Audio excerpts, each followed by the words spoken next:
اپنی بیٹی کی شادی مجھ سے کر دو۔ سیدنا جلیبیب رضی اللہ تعالیٰ عنہ ایک انصاری صحابی تھے۔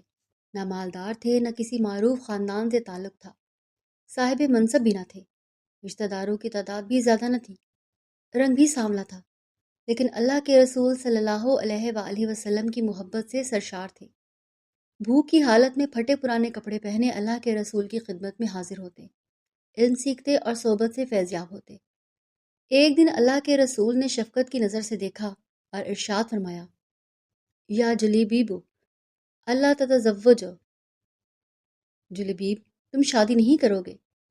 جلیبیب رضی اللہ تعالیٰ عنہ نے عرض کیا، اللہ کے رسول مجھ جیسے آدمی سے بھلا کون شادی کرے گا؟ اللہ کے رسول صلی اللہ علیہ وآلہ وسلم نے پھر فرمایا، جلیبیب تم شادی نہیں کرو گے؟ اور وہ جواباً عرض گزار ہوئے کہ اللہ کے رسول بھلا مجھ سے شادی کون کرے گا؟ نہ مال نہ جاہ و جلال۔ اللہ کے رسول صلی اللہ علیہ وآلہ وسلم نے تیسری مرتبہ بھی ارشاد فرمایا، جلیبیب تم شادی نہیں کرو گے؟ جواب میں انہوں نے پھر وہی کہا، اللہ کے رسول مجھ سے شادی کون کرے گا؟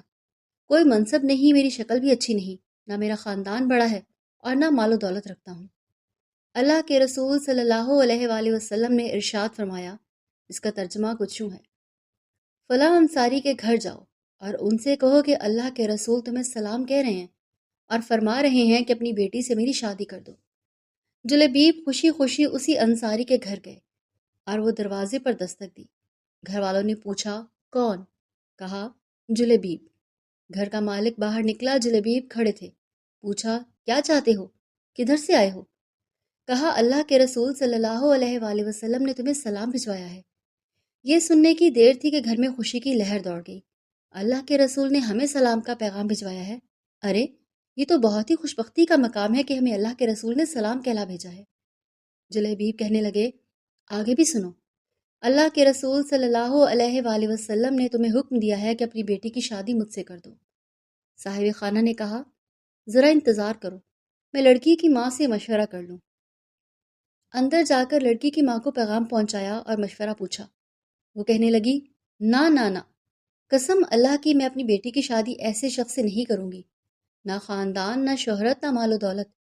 ان کی نیک سیرت بیٹی بھی گھر میں ہونے والی گفتگو سن رہی تھی اور جان گئی تھی کہ حکم کس کا ہے، کس نے مشورہ دیا ہے۔ سوچنے لگی، اگر اللہ کے رسول اس رشتہ داری پر راضی ہیں تو اس میں یقیناً میرے لیے بھلائی اور فائدہ ہے۔ اس نے والدین کی طرف دیکھا اور مخاطب ہوئی، ترجمہ، کیا آپ لوگ اللہ کے رسول کا حکم ٹالنے کی کوشش میں ہیں؟ مجھے اللہ کے رسول کے سپرد کر دیں، وہ اپنی مرضی کے مطابق جہاں چاہیں میری شادی کر دیں، کیونکہ وہ ہرگز مجھے ضائع نہیں ہونے دیں گے۔ پھر لڑکی نے اللہ تعالیٰ کے اس فرمان کی تلاوت کی، اور دیکھو کسی مومن مرد و عورت کو اللہ اور اس کے رسول کے فیصلے کے بعد اپنے امور میں کوئی اختیار باقی نہیں رہتا۔ سورہ الاحزاب 33-36۔ لڑکی کا والد اللہ کے رسول کی خدمت میں حاضر ہوا اور عرض کی، اللہ کے رسول صلی اللہ علیہ وآلہ وسلم، آپ کا حکم سر آنکھوں پر، آپ کا مشورہ، آپ کے حکم قبول، میں شادی کے لیے راضی ہوں۔ جب رسول اکرم صلی اللہ علیہ وآلہ وسلم کو اس لڑکی کے پاکیزہ جواب کی خبر ہوئی تو آپ نے اس کے حق میں یہ دعا فرمائی، اے اللہ، اس بچی پر خیر اور بھلائی کے دروازے کھول دے اور اس کی زندگی کو مشقت اور پریشانی سے دور رکھ۔